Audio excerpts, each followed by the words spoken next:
Hi everyone, this is Sumant from Decode Now. Welcome to the lecture series on building a Spring Boot application to perform basic CRUD operations. So in this video, we'll be looking into a tool called Spring Initializer project, which we discussed in the previous video, and we'll be downloading the starter project. So before doing that, I just wanted to explain about the dependencies and the POM.XML file, which is a configuration file. So let's look into that. So what is POM.XML? So when working with Java projects, especially with those built using Maven, the POM.XML file plays a very crucial role. It's basically a configuration file where we mention all the configurations, build settings, and the dependency in that particular file. So the abbreviation of POM is Project Object Model, and it contains information, important information like our related to our configurations. So what are these dependencies that we mention inside pom.xml file? So the dependencies present in the pom.xml file specify external libraries or modules that our project requires. And it has a specific functionality whether to compile, run, or perform any other specific task. So let's say I just wanted to connect to a PostgreSQL database. Then I will add a dependency with PostgreSQL. And then what that dependency does is it will be hosted in a remote repository. So this particular dependency will be hosted in a remote repository and will be automatically downloaded and managed by Maven.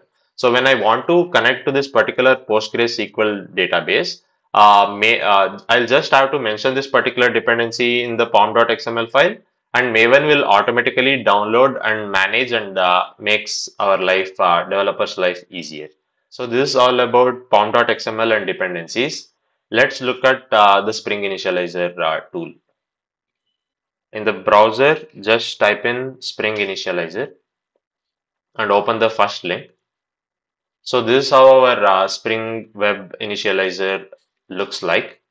For the project, I'm selecting Maven and the language is Java, and the Spring Boot version I'm keeping it as 3.1.1. And in the project metadata, I'll be changing the group name from example to Decode Now. And in the artifact, I'm changing it to CRUD, since we are building a Spring Boot application that performs CRUD operations, which I'll be mentioning in the description. Spring Boot application to perform CRUD operations. So packaging will be jar, and Java version will be, I have downloaded JDK 20, so I'll be selecting JDK 20. If you have gone with 17, so select 17 here. On the right hand side, we can see dependencies, which we talked earlier in the video. So let me add a few dependencies.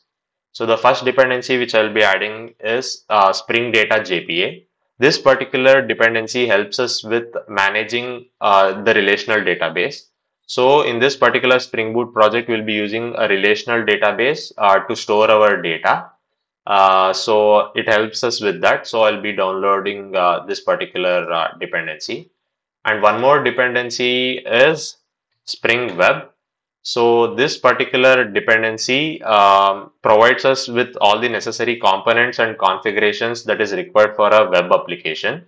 It also maintains certain tasks like building a web server and handling HTTP requests and so on.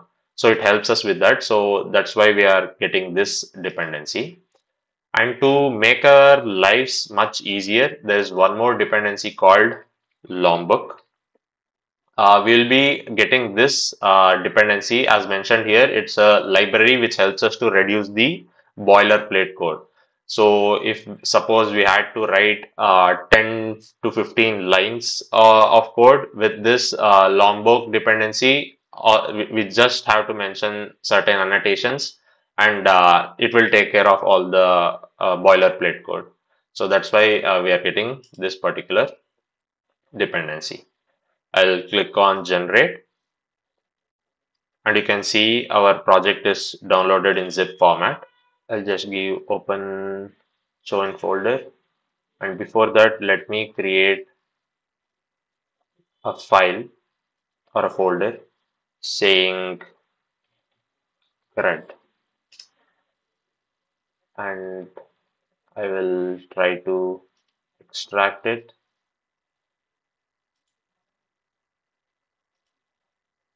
to the CRUD folder which I just created. And now this is the starter project which was given to us by the Spring Initializer tool.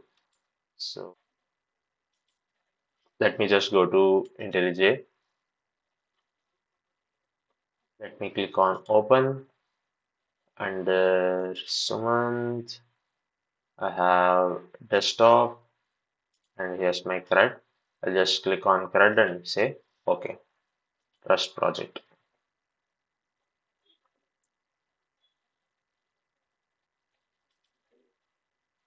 So if I expand this and go to source and main Java, and you can see it has created this particular CRUD application.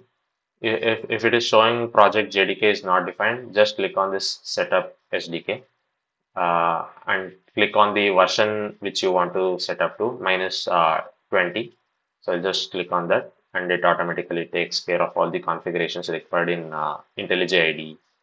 So this is our CRUD application, and this is how we get the code from the Spring Initializer tool, which is a very easy to use tool. Um,